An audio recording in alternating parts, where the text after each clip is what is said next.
Blessed are they who have realized that they're responsible for everything that happens in their lives, because then they can change all situations for the better, more easily, and more quickly.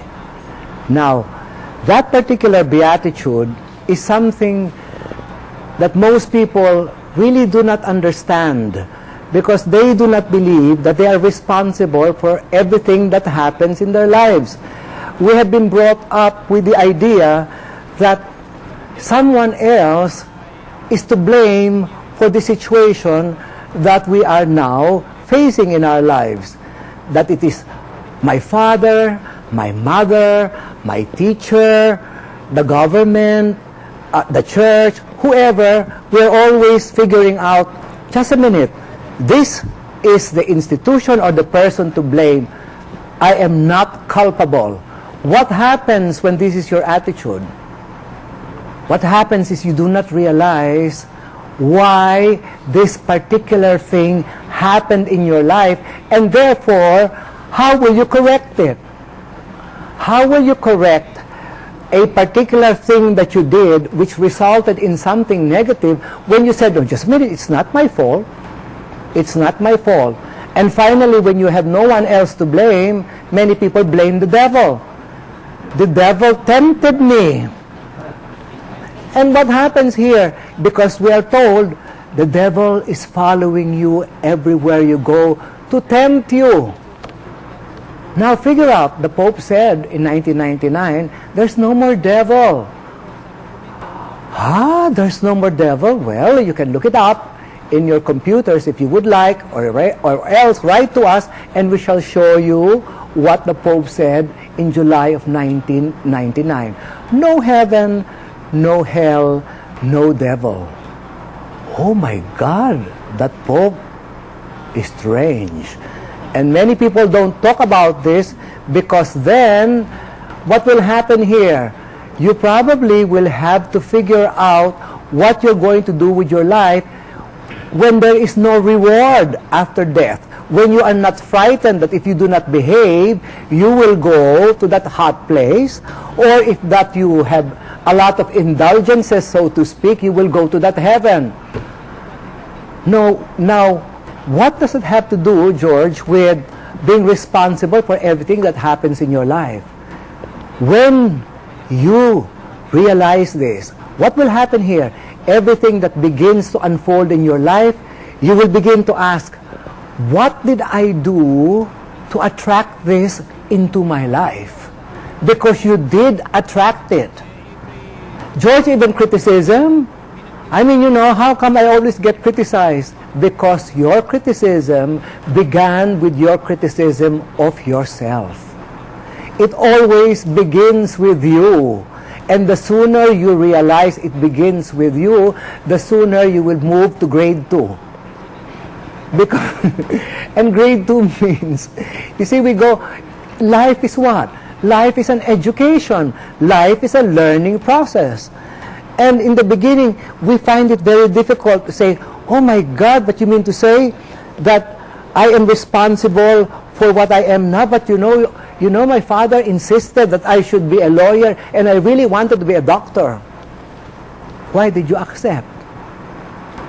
But because it said, honor thy father and thy mother, why did you accept? Finally, you will have to come back to yourself. You could have said no. You could have said, I'm sorry, I really want to be a doctor. And if you will not support me, I'll find other ways and means. I love you. I honor, meaning to say I respect your idea, but your idea belongs to my brother or my sister and not me. And not me. You really have to go and stand up for yourself. For you to blame somebody else is to say, what am I?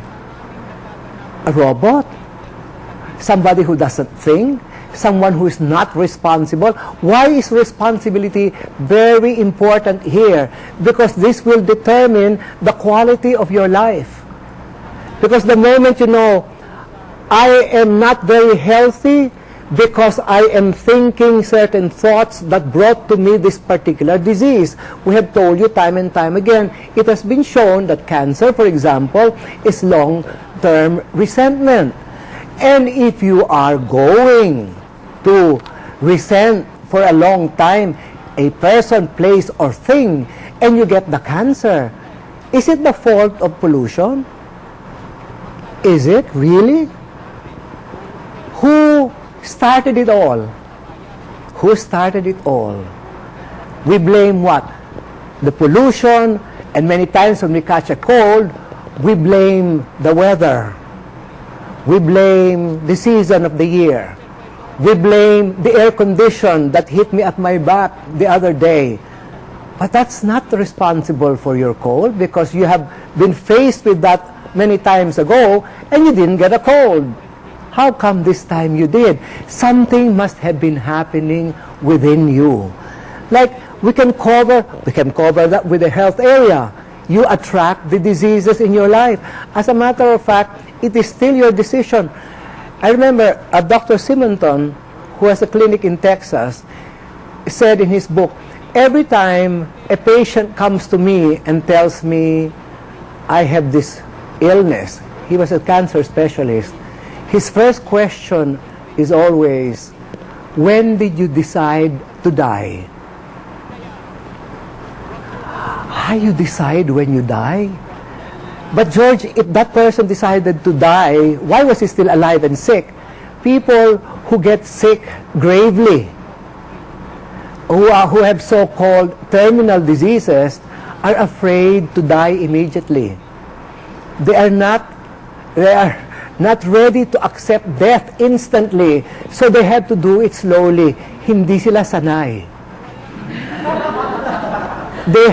They have not gotten used to it. So there is a fear. What's the fear? Because they don't know where they're going. They don't know where they're going. And therefore, they're really afraid. And so, they get sick. Or, many times they get sick because, what?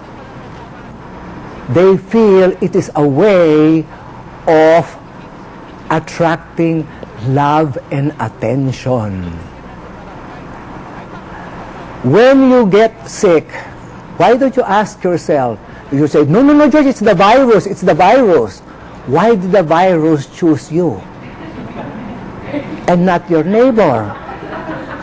Why you? The virus, what? The virus loves you. Well, in a way, maybe the virus loves you because that state of consciousness is what the virus loves. It matches it, and therefore will come to you.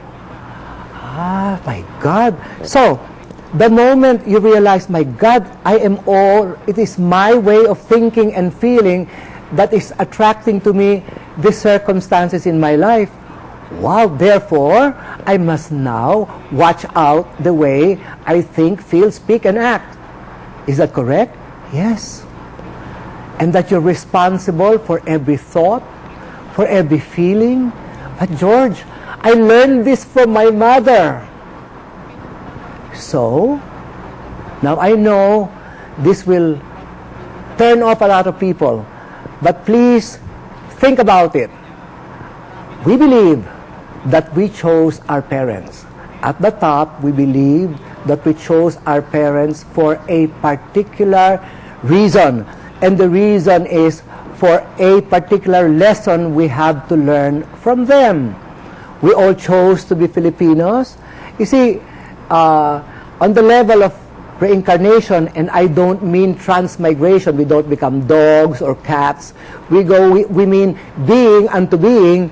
What happens here is I will choose the country where to be born, because in that country there are certain lessons I have to learn about me. Something I did not learn in my last life. And then I chose a particular pair of parents because they had something to teach me and I had something to teach them. And we all accepted, unconsciously, subconsciously. This is not a conscious choice like I open an album and say, ay, maganda siya, nanay ko yan. Maganda. It has something to do like a curriculum. It is like a subject in school. I am taking chemistry because I need chemistry to become an engineer.